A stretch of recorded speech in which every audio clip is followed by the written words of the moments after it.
Community Foundations of Canada has hired me on an 18-month contract to help develop a strategy to encourage foundations all across the Lake Winnipeg Watershed to get involved somehow in projects and work related to water.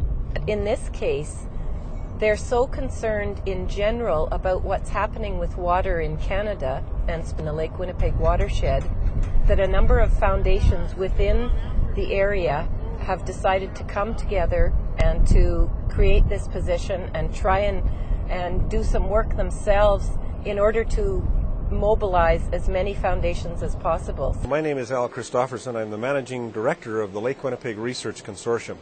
This is a group of government, non-government, First Nations and private citizens, a coalition which was formed in 1998 to facilitate research on Lake Winnipeg. We are tied up in Gimli, Manitoba, the home port of the research vessel Namao, and we're basically on the 10th largest freshwater lake in the world, a lake we know very little about, a lake that was in desperate need of research. I've given a lot of presentations to a lot of different groups throughout the watershed, and I'm very, very pleased to say that most people are very willing to do something about it. They're surprised in some measure that they are part of the problem, but when it's explained to them that they are, they're willing to do something about it. If they know that the nature of the problem is a nutrient issue, and maybe the community they live in isn't treating the sewage for nutrient removal, or if they're farmers, they're applying too much nutrient at the wrong time of the year, or other small things like fertilizing your lawn when you don't really need to do it, then they can start to do things by themselves. My name is Robert T. Christensen, and don't forget the T. Our family started fishing 117 years ago. That's a picture of my dad at Granite Quarry, and he was, 16 years old. I first went out in the lake as a little boy with my mother and dad.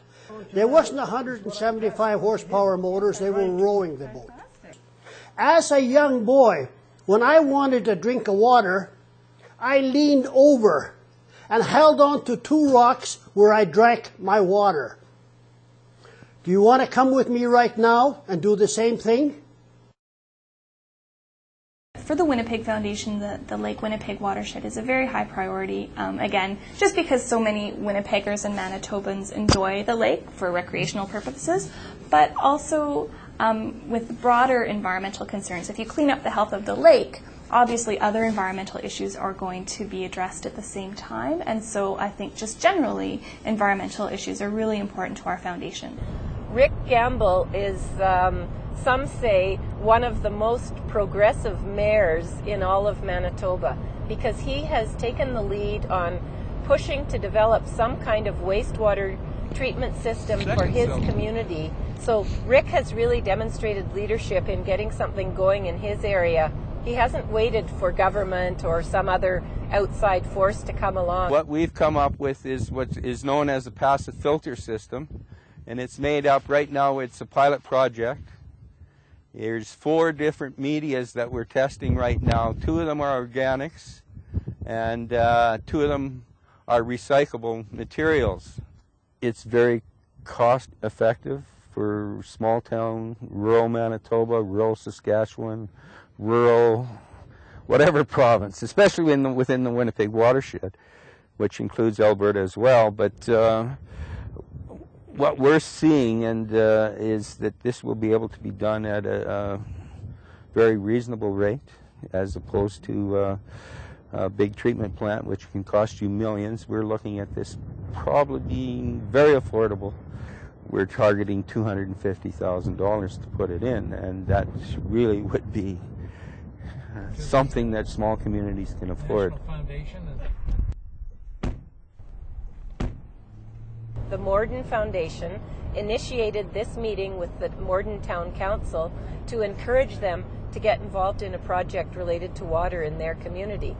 What they are going to start with is they're going to work in collaboration with a researcher from the University of Winnipeg to start getting some more data from their water, and then they'll have the before data, and hopefully they'll be implementing some kind of wastewater treatment system, and then they'll be able to have comparative data afterwards. So to me personally, it's very exciting because it's the first real concrete action that I see being taken as a result of the work that I've started in 6 months ago.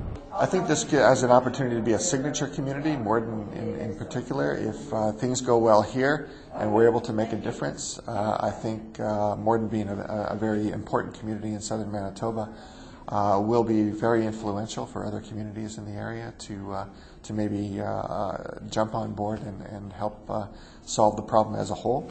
Personally, this is the type of thing that foundations should be doing, as far as I'm concerned. That they get in where maybe others fear to tread or can't afford to tread. I think this is just an ideal situation for the foundations to support. You have to be optimistic. Otherwise, the battle's lost.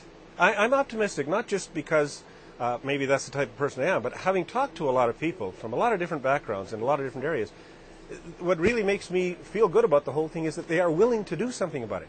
They're not going to wait for the government to say, you have to do that. They are willing to do something about that.